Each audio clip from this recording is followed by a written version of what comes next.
नमस्कार मैत्रिणींनो, आज आपण मटारचे कचोरी पाहणार आहोत। त्यासाठी लागणार आहे गव्हाचं पीठ आणि मैदा। 1 वाटी गव्हाचं पीठ घेतलेलं आहे आणि अर्धा वाटी मैदा घेतलेला आहे। त्यामध्ये मीठ घातले मी आणि 1-2 चमचे गरम तेल घेऊन सर्व पिठाला सगळ्या आपण ते लावून घ्यायचं आहे। पिठाला सगळ्या पूर्ण असं चोळून आपण ते लावून घेणार आहे आणि थोडं पाणी करून आपण जशी चपातीला कणिक मळतो त्याच पद्धतीप्रमाणे आपण ही कणिक आता मळून घ्यायची आहे। चपातीला सेम जे आपण कणिक मळताना जितकं मऊ ठेवतो तितकीच मऊ ठेवायची आहे आणि शेवटी तेलाचा हात लावून ठेवायचा आहे। त्याला बघत असाल चपातीचं कणिक कसं मळतो त्याच पद्धतीने मी हे मळलेलं आहे आणि याच्यावर झाकण ठेवून किमान अर्धा तास तरी आपण हे पीठ मुरत ठेवणार आहे। तोपर्यंत आपण इकडे एका मिक्सरच्या भांड्यामध्ये 1 चमचा बडीशेप, अर्धा चमचा जिरे, 1 चमचा भाजलेले धने, त्यानंतर आलं 4-5 तुकडे घातलेले आहेत, लसूण पण 4-5 आहेत आणि काळे मिरे, हिरव्या मिरच्या, आपल्याला तिखट जास्त पाहिजे असेल तर हिरव्या मिरच्या जास्त घालायच्या। काळे मिरे पण घातलेले आहेत त्यामुळे मी तिखट मिरच्या कमी घातलेल्या आहेत हिरव्या। ते वाटून झाल्यावरती इथं तेल तापत ठेवलं होतं त्यामध्येच ते आपण सगळं वाटलेलं सगळं वाटाण्याचं वाटा घातलेलं आहे। त्यानंतर आपण लगेच ते हिरवे सोललेले वाटाणे आहेत ते पण त्यात घालूया। 1-2 मिनटं आपण छानपैकी परतवले की ते लगेच शिजतात। ओले मटार असल्यामुळे लगेच शिजतात ते। त्यानंतर आपण ते मिक्सरमधनं काढूया। सर्व मटार ते जे मिक्सरमधनं आपण काढलेले वाटण होतं ते सगळं एकत्रच मिक्सरमधनं आपण हे काढायचं आहे। मी अगदी रबरबीत ते काढलेलं आहे, पूर्ण बारीक करायचं नाही, पल्स मोडवरती करायचं आहे। बंद चालू करून आपण ते वाटून घ्यायचं आहे। पूर्ण अगदी बारीक गंध करायचा नाही आहे। बघत असाल दिसत असेल तुम्हाला।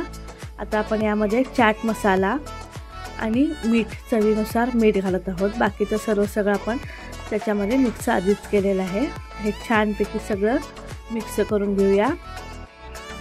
आता आपले सारण पण इथं तयार झालेलं आहे, त्याशिवाय आपली कणिकसुद्धा आपण इथं तयार झालेलीच आहे।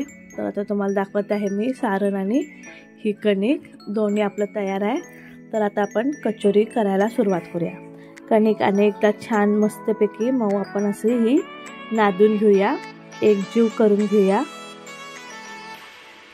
छान अशी एकजीव झाली की त्याचे अगदी गोळे लगेच निघतात मऊ।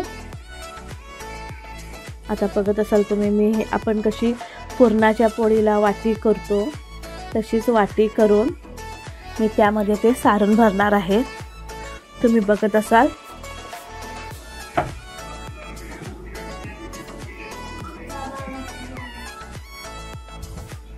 ते सारण घातलं। त्याच्यामध्ये सारण घातल्यावरती चारी बाजूने आपण मोदकाला जशी वाटी करून त्याचे तोंड बंद करतो त्याच पद्धतीने करायचं आहे। आपली ही कचोरी तयार झाली आहे। परत लाटायचं नाही आहे ह्याच्यावरती, असे जाडसरच ठेवायची असती। बघत असाल तुम्ही अशी पण करता येते, अनेक पद्धत मी तुम्हाला दाखवत आहे। काही जण तशी पण करतात, ज्यांना समजा पारी करता येत नसेल, वाटी हातात वरती करता येत नसेल, त्यांनी असं लाटून घ्यायचं। लाटलेली पारी जाडच ठेवायची आहे, ती पातळ करायची नाही। जाड ठेवली तरच ती चांगली होती, नाहीतर पातळ केली तर ती चांगली होत नाही। ते पण सेम आपण आता त्याचे तोंड सगळ्या बाजूने दाबून मोदकाला कसं करले तसंच त्या पद्धतीने आपण ह्याचे तोंड बंद केलेलं आहे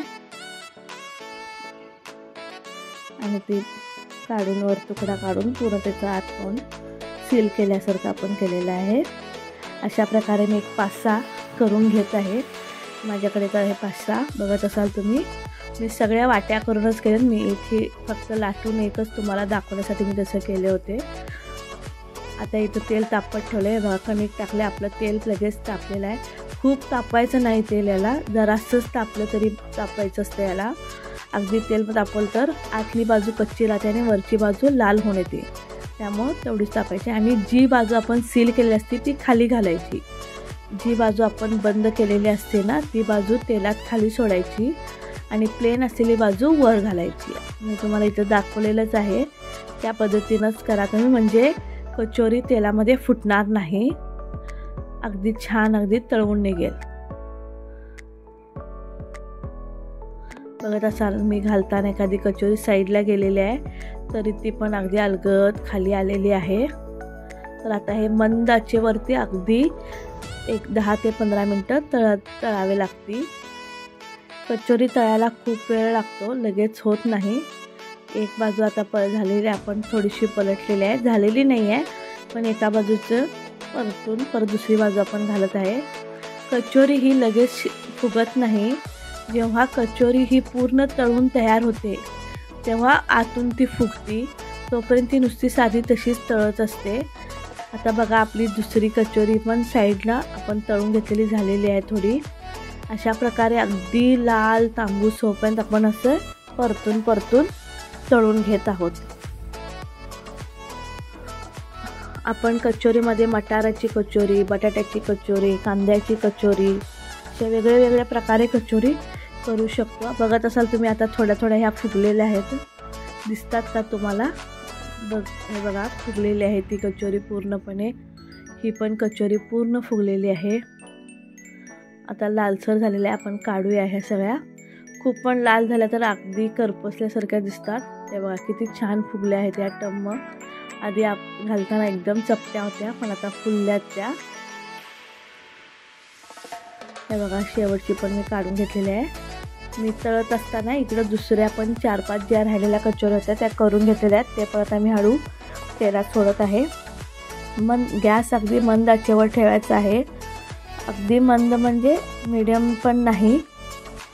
हे बघा आता तुम्हाला दाखवत आहे, बघा कशी टम फुगलेली आहे. दुसरी कचोरी आपण घाणं घातलेल्या तळायला, तोपर्यंत मी तुम्हाला पहिली कचोरीचा दाखवत आहे. हे बघा किती छान लगेच फुटलं हे. हे बघा गरम गरम वाफा हातात माझ्या भाजत आहेत म्हणून मी तुम्हाला ओपन करून तरी पण दाखवत आहे. तर चटणी सॉसबरोबर तुम्ही खाऊ शकता. करून पहा. आणि कुठल्या गावातून तुम्ही बघत आहात व्हिडिओ हे मला कमेंट सेक्शनमध्ये नक्की कळवा. हे बघा दुसरा घाणा पण आपला लालसर छान झालेला आहे आणि सगळ्या कचोरी ह्या पण फुलल्या आहेत. तुम्ही हे नक्की करून पहा आणि मला कमेंट सेक्शनमध्ये नक्की सांगा. आणि तुम्ही कुठल्या गावातून पाहताय हा व्हिडिओ नक्की कमेंट्स करा, लाईक करा, सबस्क्राईब करा.